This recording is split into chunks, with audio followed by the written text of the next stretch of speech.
Innal hamdalillah wassalatu wassalamu ala Rasulillah wa ala alihi wa ashabihi wa mawalah wala haula wala quwata illa billah. Amma ba'd. Para pendengar Radio Mentari FM, kaum muslimin dimanapun Anda berada, alhamdulillah wa syukrillah, kita bersyukur kehadirat Allah Subhanahu wa ta'ala pada kesempatan yang berbahagia ini memberikan kesempatan kepada kita untuk kembali bersua di udara dalam ruang kajian tafsir setiap malam Kamis setelah kita jeda untuk bulan Ramadan.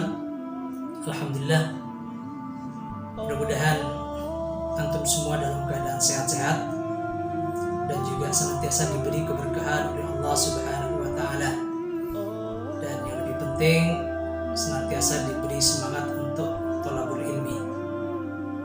Shalawat dan salam tidak lupa mudah-mudahan tercurahkan kepada junjungan kita, Nabi agung kita, kecintaan kita, Rasulullah Sallallahu Alaihi Wasallam, sosok yang senantiasa kita rindukan dan kita semua berharap menjadi umat beliau yang mendapat syafaat kelak di hari akhir dan juga dekat dengan beliau di jannah atau surga Allah Subhanahu wa ta'ala.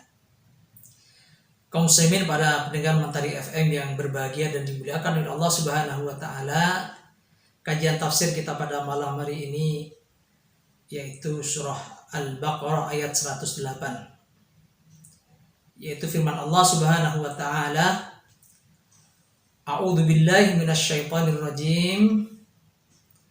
Am turiduna an tas'alu rasulakum kama su'ila Musa min qabl wa may yatabaddalil kufra bil imani faqad dhalla sawa'as sabil. Yang artinya, am turiduna, apakah kalian menghendaki, antas alu rasulakum, untuk meminta kepada rasul kalian yaitu Nabi Muhammad sallallahu alaihi wasallam, kama su'ila Musa, sebagaimana dulu Musa telah diminta oleh umatnya, min qablu, sebelum kalian. Wa may yatabaddalil kufra, maka barang siapa mengganti keimanan dengan kekufuran atau kekafiran, ya, wa may yatabaddalil kufra bil imani, barang siapa yang menggantikan keimanan dengan kekafiran, faqad dhalla, sungguh dia telah tersesat, sawa'as sabili, dari jalan yang lurus. Shadaqallahul adzim. Allahumma arhamna bil Quran. Kaum muslimin, para pendengar yang berbahagia, jadi ayat ini diawali dengan istifham. Istifham itu kata tanya, tapi pertanyaan di sini sifatnya retorik, ya, bukan makna sebenarnya, bukan ingin mencari informasi, tapi istifham ingkari, istifham yang tujuannya adalah mengingkari apa yang dilakukan oleh sebagian, ya, orang dari, ya, umat Nabi Muhammad sallallahu alaihi wasallam. Jadi, apakah kalian menginginkan meminta kepada Nabi Muhammad sebagaimana dulu umat Nabi Musa meminta kepada Nabi Musa? Ya, artinya bukan bertanya, tapi jangan, artinya jangan. Jadi mengingkari, janganlah kalian seperti umatnya Nabi Musa. Jadi ayat ini mengingatkan umat Nabi Muhammad SAW agar tidak berperilaku seperti perilaku umat Nabi Musa kepada nabinya. Siapa umat Nabi Musa? Mereka adalah Bani Israel. Jadi Bani Israel, Bani itu anak turun, Israel itu laqab dari seorang Nabi Allah, yaitu Nabi Yakub. Jadi Bani Israel artinya adalah anak turun Nabi Yakub, putra Ishak, putra Nabiullah Ibrahim alaihimussalam. Jadi kata Israel sendiri itu dalam bahasa Ibrani artinya ya hamba Tuhan. El itu Tuhan. Jadi Israel jadi hamba Tuhan. Ya, hingga Bani Israel adalah anak turun dari Nabi Yakub, yang mana Nabi Yakub sendiri merupakan keturunan Nabi Ishak, dan Nabi Ishak merupakan keturunan dari Nabi Ibrahim alaihissalam dari ya istrinya yang bernama Siti Sarah. Ya. Sedangkan Siti Hajar melahirkan Nabi Ismail. Ya.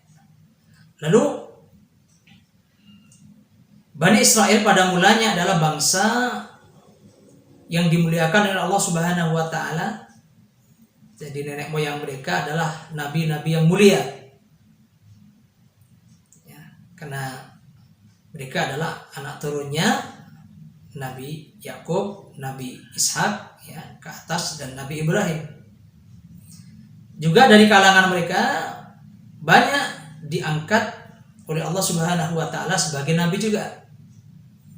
Jadi kalau kita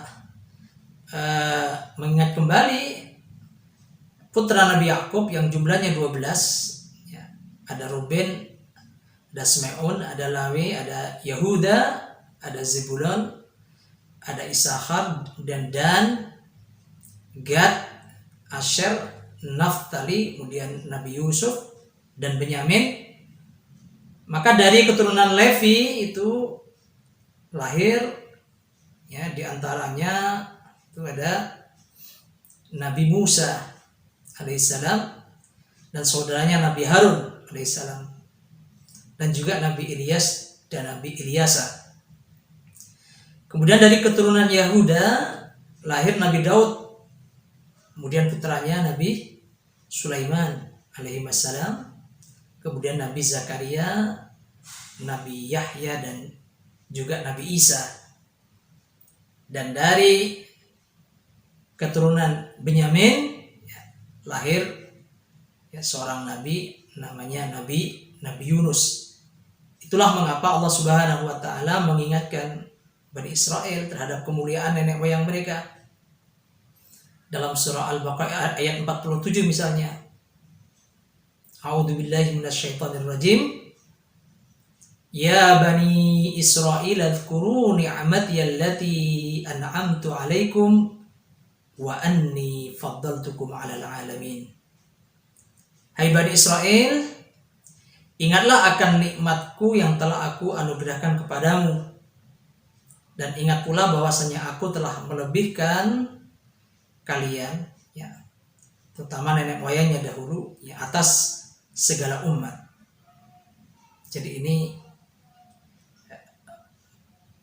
merupakan bukti atau imtinan Allah menyebut-nyebut ya, Allah menyebut anugerahnya kepada Bani Israel agar Bani Israel menjadi bangsa yang taat dan tetap mulia.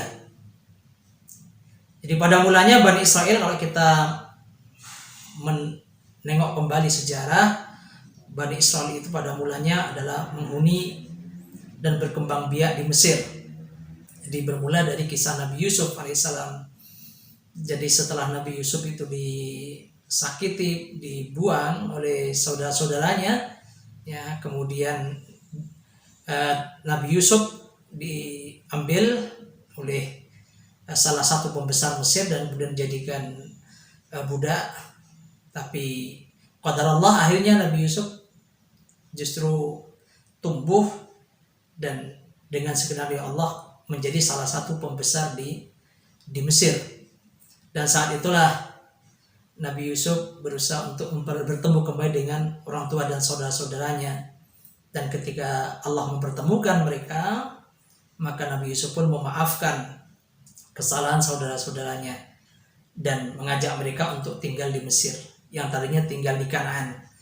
Di Kanaan itu ya Palestina. Jadi dulu namanya Ardu Kanaan. Ini belum belum ada istilah Palestina. Kemudian zaman berganti, Bani Israel akhirnya menjadi kaum yang tertindas, tersingkir di Mesir. Jadi sudah Nabi Yusuf